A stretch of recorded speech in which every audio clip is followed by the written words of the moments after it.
नमस्कार साथियों, आप सबका एक बार फिर से स्वागत है आपके अपने YouTube चैनल HD क्लासेस में। बच्चों, हम साइंस की एक सीरीज़ लेकर आए हैं और इसी सीरीज़ को आगे बढ़ाते हुए हमारा जो टॉपिक चल रहा था वो था डाइजेस्टिव सिस्टम, यानी कि पाचन तंत्र। डाइजेस्टिव सिस्टम या पाचन तंत्र की अगर मैं बात करूं तो हमने इसका एक पार्ट कंप्लीट कर लिया था। आज उसी से हम आगे स्टार्ट करेंगे। सबसे पहले थोड़ा सा रिवीजन करते हुए चलेंगे ताकि एक बार जो आज की क्लास देख रहे हैं वो एक बार कनेक्ट हो जाएं। तो इस चीज़ का रिवीजन करते हुए हम आगे बढ़ेंगे धीरे धीरे। तो आइए शुरू करते हैं बच्चों हमारे आज का टॉपिक। सबसे पहले देखो बच्चों, हमने पिछली क्लास में पढ़ा था, जब अपने कोई भी चीज़ पढ़ते हैं, चाहे वो साइंस हो या कोई और सब्जेक्ट भी आप पढ़ रहे हो, तो जो आपका टॉपिक है सबसे पहले आपको वो पता होना चाहिए कि आप पढ़ क्या रहे हो। जैसे कि डाइजेस्टिव सिस्टम, पाचन तंत्र, तो आपको पता होना चाहिए डाइजेशन होता क्या है, पाचन होता क्या है। तो जैसे कि मैंने आपको पिछली क्लास में भी बताया था, डाइजेशन या पाचन, इसका मतलब होता है जो कॉम्प्लेक्स मॉलिक्यूल्स होते हैं, यानी कि जो जटिल अणु होते हैं, इन जटिल अणुओं का सिंपल मॉलिक्यूल्स यानी कि सरल अणुओं में परिवर्तित होना ही क्या कहलाता है, पाचन कहलाता है। जैसे कि प्रोटीन हुआ, प्रोटीन का एमिनो एसिड में बदलना, ये प्रोटीन का क्या हो गया बच्चों, पाचन हो गया। कार्बोहाइड्रेट का ग्लूकोज में बदलना, ये क्या हो गया, कार्बोहाइड्रेट का पाचन हो गया। ऐसे ही वसा का फैटी एसिड्स या फैटी अम्ल्स के अंदर बदलना, ये सारे क्या हैं, पाचन के अलग अलग तरीके हैं। यानी कि सभी के सभी आपको क्या दिखाई दे रहे हैं, कॉम्प्लेक्स मॉलिक्यूल दिखाई दे रहे हैं। इन कॉम्प्लेक्स मॉलिक्यूल्स का सिंपल मॉलिक्यूल में चेंज होना ही क्या कहलाता है, पाचन कहलाता है। अब ये पाचन हमने पिछली क्लास के अंदर स्टार्ट कर दिया था। पाचन की अगर मैं बात करूं बच्चों, जैसे कि अपने जब भोजन करना प्रारंभ करते हैं तो सबसे पहले भोजन कहाँ आता है, अपने माउथ कैविटी के अंदर, मुख के अंदर आता है भोजन। तो मुख की हमने बात की थी, माउथ की हमने बात की थी। मुख के अंदर पाचन कैसे होता है, यहां 3 प्रकार की लार ग्रंथियां, स्लीवा ग्लैंड्स, 3 प्रकार की लार ग्रंथियां थी, स्लीवा ग्लैंड्स थी। अगर इसकी मैं पीएच मान की बात करूं तो बच्चों ये लगभग 6.8 से 7.2 थी। और इसके अंदर जो एंजाइम थे इनकी हमने बात की, यानी कि यहाँ कैसे पाचन होता है, इस चीज़ की बात हम पिछली क्लास में कर चुके हैं। अभी तक बच्चों जिसने हमारा वो पहला पार्ट पिछली क्लास नहीं देखी तो वो फर्दर आगे की क्लास भी देख सकते हैं। ये हमारी थी मुख की बात, मुख कैविटी की बात या माउथ कैविटी की बात। माउथ के बाद जो बच्चों भोजन होता है वो जाता है ग्रसिका के अंदर, ओसोफेगस, ग्रसिका के अंदर जाता है। जैसा कि मैंने आपको पहले भी बताया था, ग्रसिका बच्चों कुछ ऐसी होती है। यहाँ तो हमने बहुत ही सिंपल बनाई है, देखो बिल्कुल स्ट्रेट बना दी, जबकि वास्तविकता में ग्रसिका ऐसी होती है। क्यों, देखो अगर सीधी होती तो भोजन सीधा कहाँ आकर टकराता, हमारे स्टमक, अमाशय के अंदर टकराता, जो कि हमारे लिए कहीं ना कहीं डेंजरस हो सकता था। क्यों, जैसे कि देखो बच्चों, अगर आप किसी चीज़ के अंदर अचानक से सीधी कोई चीज़ गिराते हो तो वहाँ पेन महसूस होता है, एक अलग सा उभार आता है, उबाल आता है एक। तो इसीलिए हमारी ग्रसिका क्या होती है, कुछ इस तरीके की होती है, ताकि जो खाना होता है वो सीधा ना पहुंच पाए और वो टकराते हुए धीरे धीरे धीरे धीरे कहाँ आता है, हमारे स्टमक के अंदर आता है। तो ग्रसिका के अंदर किसी भी प्रकार का पाचन नहीं होता है। बात करते हैं स्टमक की, तो स्टमक को हमने 3 भागों में बांटा था। सबसे ऊपर का जो पार्ट था वो कार्डियक, बीच का जो पार्ट था वो फंडिक, और जो सबसे लास्ट का पार्ट था वो क्या था, पाइलोरिक। तो यहाँ भी हमने बात कर ली है। अमाशय के अंदर स्रावित होते हैं अमाशय जो रस होते हैं। अमाशय रस कौन कौन से थे इसके अंदर बच्चों, एक तो आ गया था HCl, हाइड्रोक्लोरिक अम्ल। इसके अलावा अगर मैं बात करूं बच्चों तो पेप्सिन, रेनिन, पेप्सिन, रेनिन, ये सारे क्या थे अपने स्टमक या अमाशय रस, स्टमक जूस। अब हम स्टार्ट करते हैं हमारे आज का पार्ट। आज का बच्चों जो लेक्चर है वो हम इससे आगे स्टार्ट करेंगे, यानी कि स्टमक से। स्टमक तक हम हमारी पिछली क्लास के अंदर पढ़ चुके हैं। तो आइए शुरू करते हैं हमारा आज का अध्याय, स्टमक से आगे। 1 मिनट बच्चों।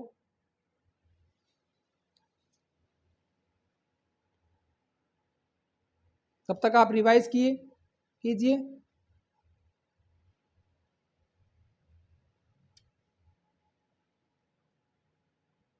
उम्मीद करता हूँ बच्चों सभी लोग ईमानदारी से पढ़ाई कर रहे हैं। अगर अपने को एग्ज़ाम, कोई भी एग्ज़ाम क्लियर करना है तो किसी भी एग्ज़ाम को क्लियर करने के लिए आपको अपना 100% देना होगा। जब तक आप अपना 100% नहीं दोगे तब तक आप एग्ज़ाम पास नहीं कर सकते। अब देखो बच्चों, आगे की मैं बात करता हूँ। भोजन स्टमक के बाद जाता है स्मॉल इंटेस्टाइन यानी कि छोटी आंत के अंदर। स्मॉल इंटेस्टाइन यानी कि छोटी आंत के अंदर। अब बच्चों छोटी आंत के अंदर काम करते हैं दो प्रकार के जूस, यानी कि एक तो वो जूस जो अग्नाशय से आते हैं और एक वे जूस जो लीवर से आते हैं। तो हम इन दोनों का काम देखेंगे कि छोटी आंत में दोनों कैसे काम करते हैं। यानी कि छोटी आंत इन दोनों को स्थान प्रोवाइड कराती है पाचन करने के लिए। पाचन का काम कौन करता है? अग्नाशय और लीवर, ये दोनों मिलकर क्या करते हैं? पाचन का काम। और इनको स्थान किसने दिया? छोटी आंत में, स्मॉल इंटेस्टाइन में।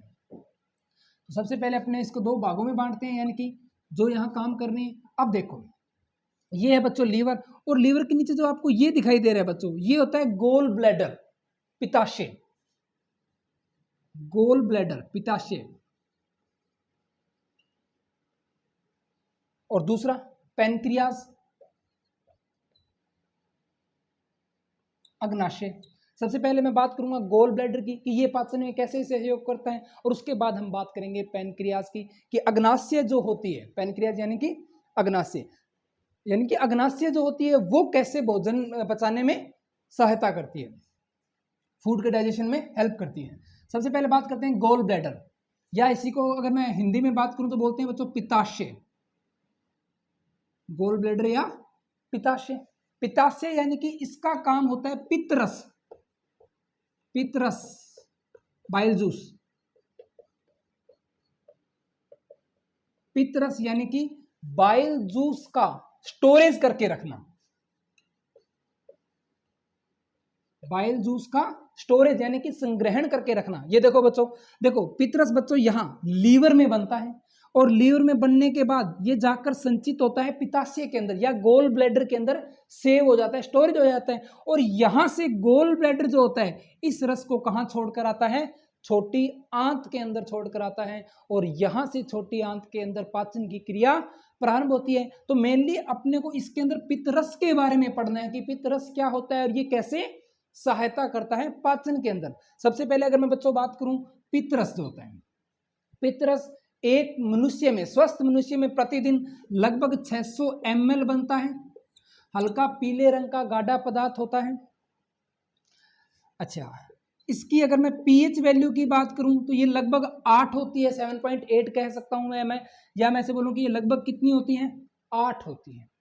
यानी कि इसका पहला काम तो होता है बच्चों अमाशय से, स्टमक से आए हुए भोजन को क्षारीय करना। क्योंकि यहां देखो, आपने देखा था यहां HCl था, हाइड्रोक्लोरिक अम्ल था, अब पूरा भोजन एसिडिक हो चुका था। तो उस एसिडिक भोजन को सबसे पहले मुझे क्या करना है?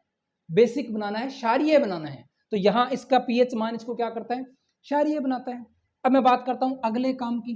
तो पित्तरस का अगला काम होता है वसा का इमल्सीकरण करना या वसा को तोड़ना, वसा को तोड़ना। ये वसा को तोड़ने का काम करता है, या मैं ऐसे बोलूं कि छोटी छोटी बूंदों में बांट देता है।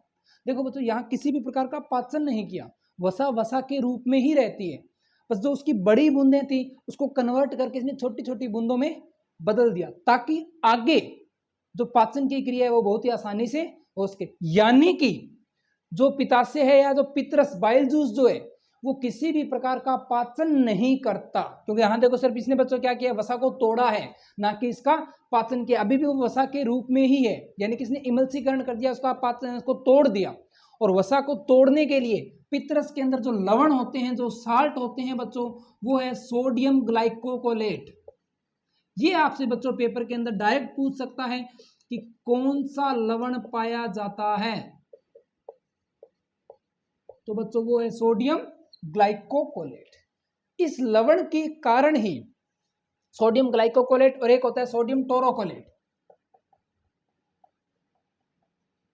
बच्चों इन दोनों लवणों के कारण ही जो वसा होती है वो बड़ी बूंदों से धीरे धीरे किसमें कन्वर्ट हो जाती है, छोटी बूंदों में कन्वर्ट हो जाती है। अब अगर मैं बात करूं बच्चों, अगर किसी व्यक्ति में बाइल जूस पित्तरस नहीं बन रहा है, तो जिस व्यक्ति में बाइल जूस या पित्तरस नहीं बनेगा उस व्यक्ति के अंदर वसा का इमल्सीकरण नहीं होगा, और जब तक वसा का इमल्सीकरण नहीं होगा, यानी कि जब तक वसा बड़ी बूंदों से छोटी बूंदों में कन्वर्ट नहीं होगी, तब तक उसका पाचन करना संभव नहीं है। अर्थात यानी कि मैं कह सकता हूं वो व्यक्ति फैट का डाइजेशन यानी कि वसा का पाचन नहीं कर पाएगा। ये तो थी बच्चों बात पित्ताशय गोल ब्लैडर की। अब अपने बात करते हैं बच्चों पैनक्रियाज अग्नाशय की, कि अग्नाशय या पैनक्रियाज क्या काम करती है। बच्चों पैनक्रियाज को एक्टिव करने के लिए छोटी आंत एक हार्मोन का सेक्रेशन करती है, सेक्रेटिन नाम का। ये जो सेक्रेटिन हार्मोन है ये पैनक्रियाज को एक्टिव करता है, ये पैनक्रियाज को एक्टिव करता है, तब जाकर पैनक्रियाज अपने जो जूस होते हैं, जो अग्नाशिक रस होते हैं, पैनक्रियाज जूस जो होता है वो स्त्रावित करता है, सेक्रेशन करता है उसका, कहां, छोटी आंत के अंदर। और वो जो है बच्चों वो है LAT लाइपेज। ये बच्चों अब उस वसा का पाचन करेगा जो बाइल जूस ने छोटी छोटी बूंदों में कन्वर्ट की थी। लाइपेज, अमाइलेज, लाइपेज, अमाइलेज और ट्रिप्सिन, ये तीनों बोले जाते हैं बच्चों पूर्ण पाचक रस, कंप्लीट डाइजेस्टिव जूस, पूर्ण पाचक रस। क्योंकि बच्चों यहां पर वसा का, कार्बोहाइड्रेट का और प्रोटीन का पूर्णतः पाचन हो जाता है, जो कि हमारा टारगेट भी था। यानी कि अगर मैं आपसे पूछूं कि भोजन का सर्वाधिक पाचन कहां होता है, तो बच्चों वो होता है स्मॉल इंटेस्टाइन, या मैं ऐसे बोलूं कि छोटी आंत के अंदर भोजन का सबसे ज्यादा पाचन होता है। ये बात थी बच्चों पाचन की। अब भोजन के पूर्णतः पाचन होने के बाद छोटी आंत के अंदर ही अवशोषण होता है। अब पाचन कर लिया तो उससे जो हमारे शरीर के लिए महत्वपूर्ण जो पदार्थ बने हैं, इंपॉर्टेंट जो पदार्थ वहां बने हैं, उनको शरीर एब्जॉर्ब करेगा, उनका अवशोषण करेगा, और वहां से वो ब्लड के अंदर मिलेंगी और ब्लड से हमारे पूरे शरीर तक पहुंच जाएंगी। तो ये तो थी बात बच्चों छोटी आंत तक की। अब छोटी आंत के बाद बच्चों जो भोजन होता है वो जाता है बड़ी आंत में। अब बात आती है सर बड़ी आंत का क्या काम होता है।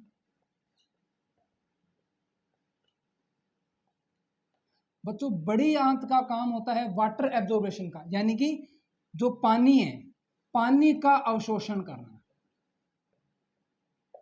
पानी का अवशोषण करना।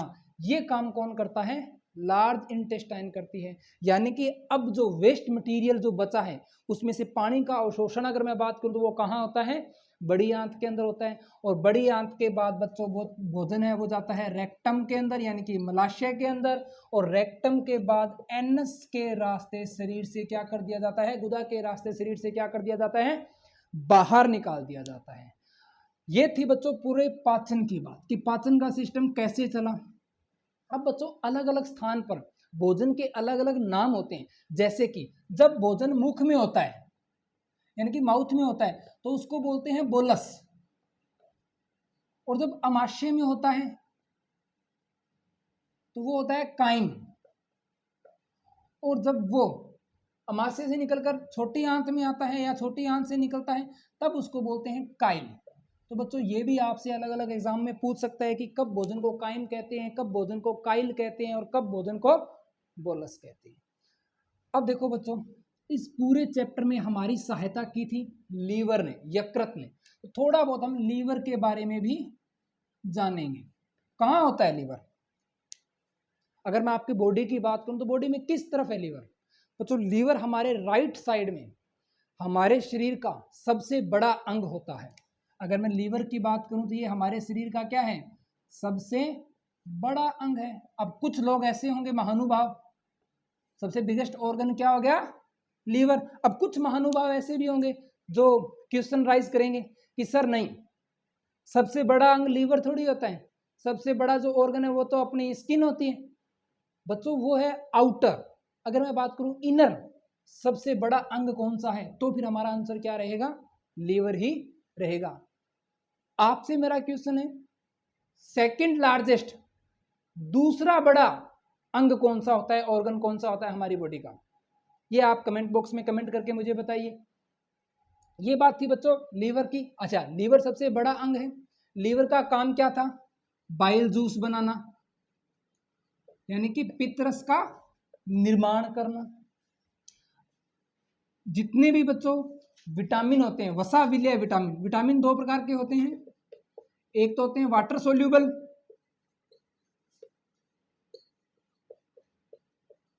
और एक होते हैं फैट सोल्यूबल, यानी कि वसा विलेय और जल विलेय। जल के अंदर जो विलेय होते हैं बच्चों वो होते हैं बी और सी, बाकी जितने भी हैं यानी कि ए डी ई के, ये होते हैं फैट सोल्यूबल यानी कि वसा विलेय। तो जितने भी वसा विलेय विटामिन जो होते हैं इन सब का अवशोषण करने का कार्य भी कौन करता है, लीवर करता है। हमारे शरीर से टॉक्सिक पदार्थ बाहर निकालने का काम कौन करता है, लीवर करता है। कैसे, आपने सुना होगा जो लोग अल्कोहल का कंजम्पशन ज़्यादा करते हैं, ज़्यादा अल्कोहल का सेवन करते हैं, बाद में उन्हें वोमिटिंग होती है। क्यों ये वोमिटिंग क्यों होती है, क्योंकि बच्चों जिन लोगों का लीवर सही से काम करता है, जैसे आप अल्कोहल का सेवन कर रहे हैं यानी कि आपके शरीर के अंदर टॉक्सिक पदार्थ लगातार बढ़ता जा रहा है। अब जैसे जैसे टॉक्सिक पदार्थ बढ़ेगा तो ये जो लीवर क्या होता है उस टॉक्सिक पदार्थ को शरीर से बाहर निकालने का प्रयास करता है और उसको वापस धक्का देता है और उस धक्का मुक्की के अंदर वोमिटिंग होना स्टार्ट होती है। पर कुछ लोग ऐसे होते हैं उनको कितनी भी पिलाए रखो उन्हें कोई फर्क नहीं पड़ता, उन्हें वोमिटिंग नहीं होती, यानी कि उनका लीवर काम करना क्या कर चुका है, बंद कर चुका है। इसके अलावा अगर मैं बच्चों बात करूं कि लीवर के क्या काम होते हैं, मेनली मैंने आपको इसके काम बता दिए। इसके अलावा कार्बनिक पदार्थों का संचित करना, कार्बनिक पदार्थों को स्टोरेज करके रखना, ये कार्य भी लीवर का ही होता है। तो बच्चों ये था हमारा टॉपिक डाइजेस्टिव सिस्टम। इसके अंदर हमने जाना कि कैसे भोजन मुख से एनएस तक यानी कि माउथ कैविटी से लेके एनएस तक सफर करते हुए निकलता है, कौन से स्तर पर कैसे पाचन होता है, पाचन में कौन कौन सहयोग करता है, किस ग्रंथि का क्या काम होता है, या मैं से बोलूं कि पाचन के जितने भी स्तर थे अलग अलग, जितनी भी स्टेज थी, सबको हमने यहाँ एक एक करके पढ़ा है। तो उम्मीद करता हूँ आपको डाइजेस्टिव सिस्टम अच्छे से समझ में आ गया होगा। ऐसे ही अन्य टॉपिक्स पर अलग अलग वीडियोस को देखने के लिए हमारे साथ जुड़े रहिए। तब तक के लिए धन्यवाद।